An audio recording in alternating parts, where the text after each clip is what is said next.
I, 35 male, was told by my wife, 34, that she wanted a divorce so she could qualify for government assistance.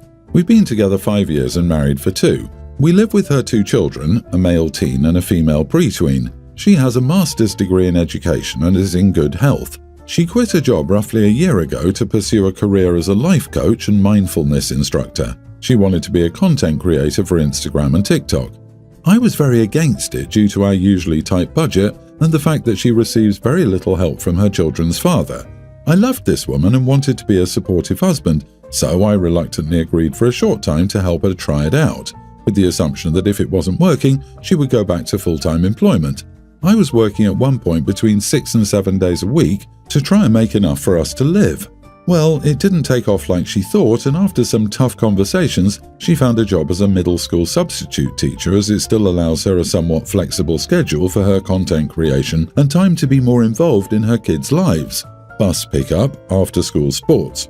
This arrangement is still not working as it pays very little and we live in an expensive part of the Northeast. She needs a full-time, decent paying job like she had the first few years of our relationship. Now to the present day. During our conversation again, I ask her to start looking for something that would better suit our needs. She tells me that she cannot work a full-time job due to her children, and it would be easier for her to divorce me on paper and receive government welfare to support the family. She could easily work full-time, and there are numerous openings for people with her degrees. I am at a loss. I've compromised a lot already for this relationship. I love being a husband and the whole thing that comes with it. From what I've told, I've been a good partner and I can do my share of housework and the like. It's purely monetary, and she just finds it more convenient to divorce me but still wants everything else to stay the same. I want to note, I'm not against assistance if it's really needed, as I know some people really do need such programs to survive. She has skills and degrees and is very intelligent, so there's no reason why she can't work. Her kid's dad pays child support, but it's a joke how much the court makes him pay. I am totally not okay with the fraud and would never. I work very hard to get what I have. She could only technically receive about a year of alimony, but I will fight that. I would rather give it to a lawyer than her if it came down to it. Plus, I have numerous texts talking about the fraud she's proposing. I'm leaving. I've told her I'm out in a week and have already started packing. I loved her very much and this has been hard. Am I the idiot for leaving my wife after she requested a divorce on paper so she could qualify for government assistance? So her content creation is going so well that she needs to divorce and commit fraud to scrape by, and she's supposed to give people life advice. Well, her life coaching job didn't work out so well either. Wonder why? You are not the idiot. Being a teacher right now stinks and most want to quit.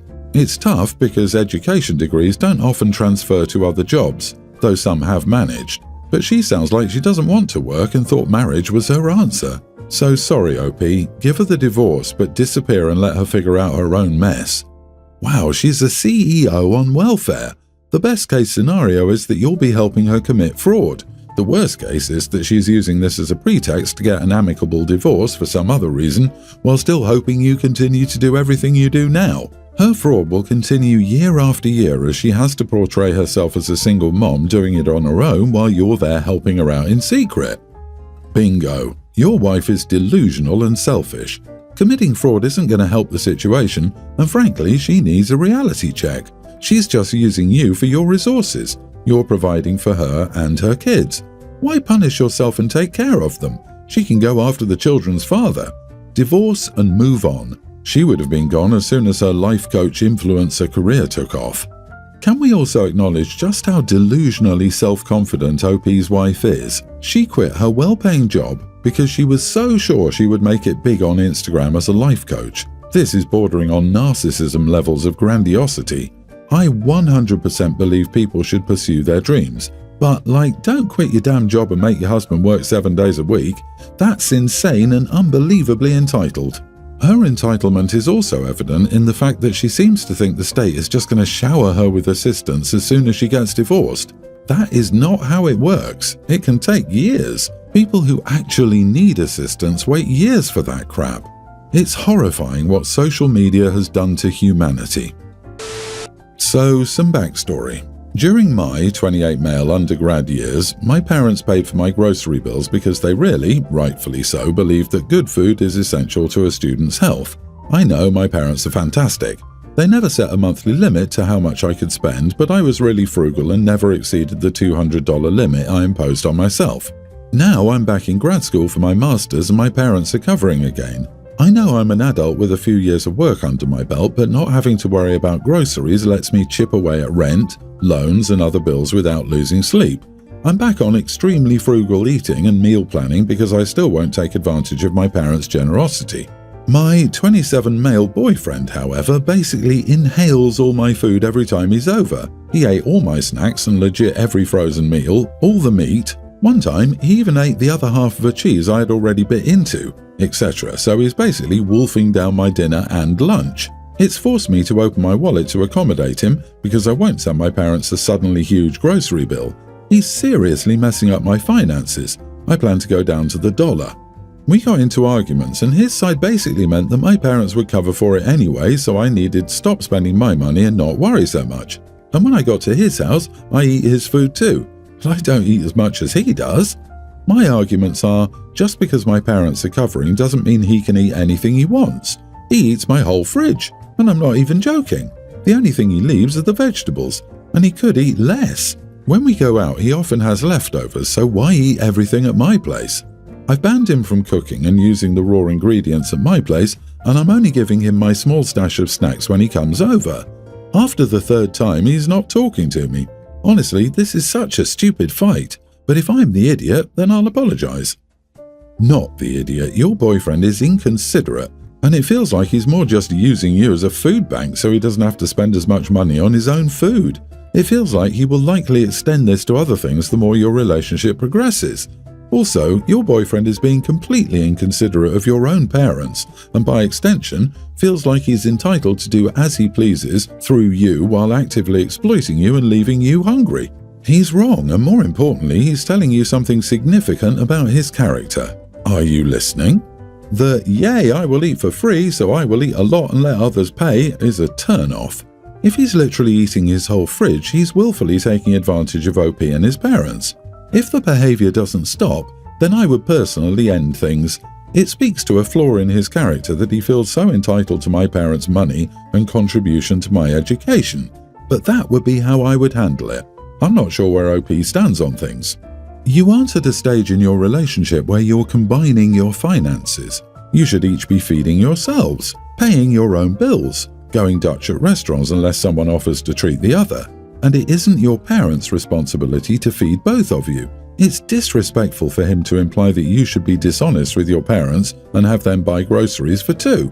Lastly, I would ask if he's maybe experiencing some financial difficulties and food insecurity. My co-worker is pregnant with her first baby, and she asked me yesterday about my thoughts on her baby's name. Things didn't go well. We work at a hotel that doesn't get much traffic, so there's always a lot of downtime to sit and chat. We're not friends, but since we're both girls in the same age, 23, we do speak a lot when we're on the same shift together. She asked me if I'd ever heard the name Venus, and I said yes. She said she was going to name her daughter that, but add an A to the end, so it was Venusa. She said that it's so exotic and unique sounding, right? I said no, it sounds like the already existing name Vanessa. She got upset and said no, it doesn't. She asked her boyfriend and her parents, who said it was a name that they'd never heard of before. I said that it sounds like Vanessa and that it's kind of a dumb name to give someone since every time they say it aloud, people will call them Vanessa, and it will always be misspelled. She started to cry and said, "Great, people are already insulting my parenting choices," and that I was being a witch and left the shift early. Now our other co-workers have been messaging me saying I'm disgusting for making a pregnant woman cry. Am I the idiot? I was being honest since she asked me. You're right that it sounds like Vanessa, and I agree it's a dumb name. On the other hand, when someone you aren't close to you tells you their baby's name, you just say, "Oh, that's nice," no matter how bad it is. That's just common sense. I think everyone's the idiot here.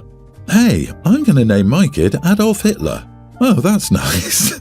She asked for an opinion, she got one and literally ran away crying. Pregnancy hormones, I hope, because if not, it's a childish idiot who shouldn't be a parent. Grow the heck up, and she was at work. You better get some thicker skin, hun. It's going to be a lot harder than that as a mom, especially if you give your kid that stupid name. Venus R is hard to say, or the kid will be called Venusa by all the little meanies, teachers, etc. just sounding it out. Vanessa is such a pretty name. A new mother should be happy to have this pointed out now instead of when Ven Nusar is 6 months old. If she didn't want your opinion, she shouldn't have asked for it. I don't care. People need to stop setting their kids up for failure with these stupid names. Correcting other people for a lifelong is tiring. I, female 19, am currently on a massive family cruise with over 24 relatives, a mix of close and extended family. This trip was supposed to be a fun getaway, but it turned sour after a karaoke night that blew up, and now I'm at odds with much of my family. After karaoke, one of my uncles, who I've barely interacted with over the years, got extremely intoxicated. In front of a group that included my teenage cousins, he made a comment about me, saying, "Isn't she a hot piece?" and followed it up with a lewd gesture. Some of my cousins, mostly the teenage boys, laughed along with his joke. This uncle has always been popular among younger male relatives because he's the cool guy who talks openly about girls, intimacy, parties, and other adult stuff, making him somewhat of an idol to them. Feeling violated and upset, I turned to Instagram to vent. I posted about the incident without naming names, but made it clear that I found his behavior creepy and unacceptable. I thought my friends and perhaps empathetic family members would support me, but the backlash was immediate and intense. My parents are livid with me. They argue that in today's feminist era, it's tough to be a man, and that my actions contribute to what they perceive as anti-straight discrimination.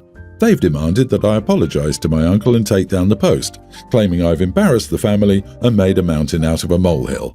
The reaction from the rest of my family has been mixed. Still, notably, my teenage male cousins on my dad's side, who think the uncle is so cool, have been making my life a nightmare day and night, mocking me, calling me a feminist witch, trying to trip me at the buffet and at the pool, throwing pool noodles at me.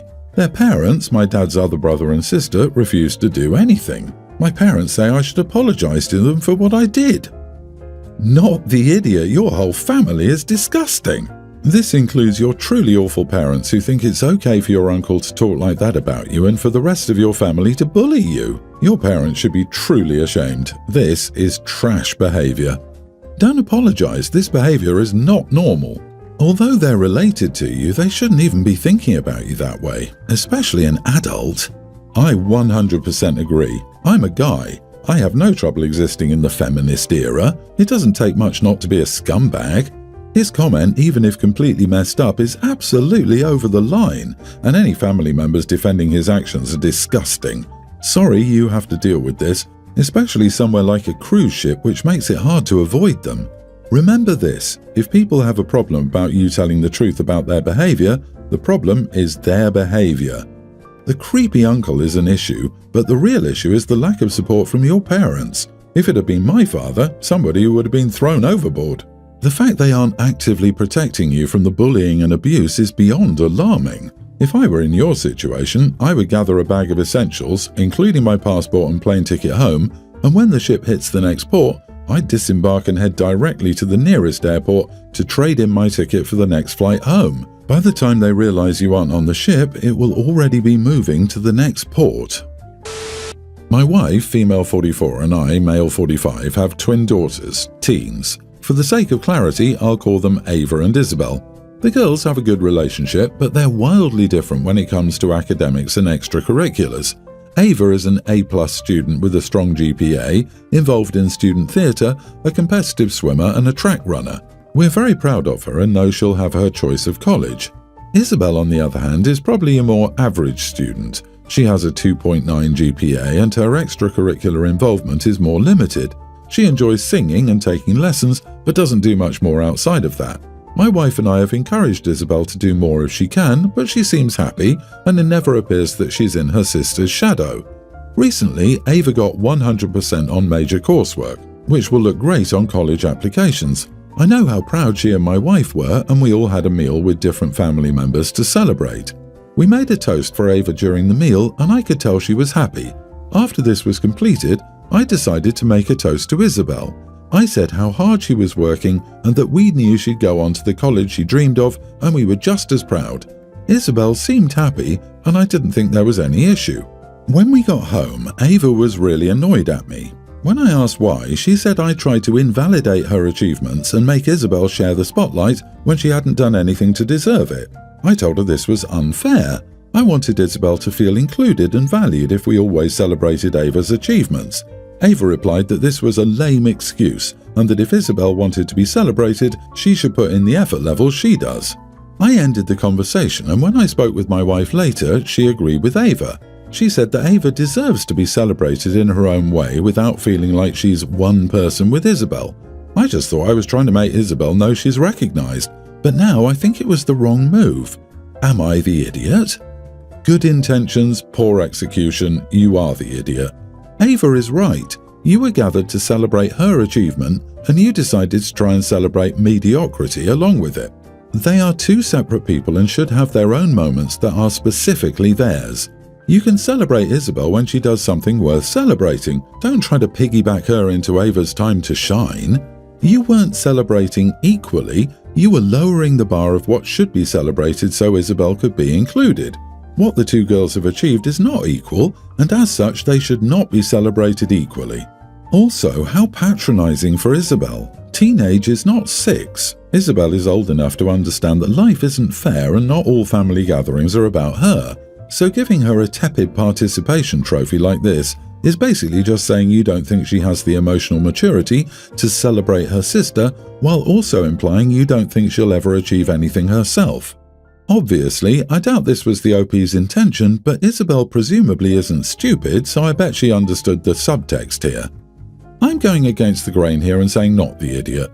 I've been the mediocre kid, and it hurts to see your siblings lauded and celebrated when you get no acknowledgement. And it's not a matter of just do something worth celebrating, because after a while you just don't feel like trying because you know you can't compete.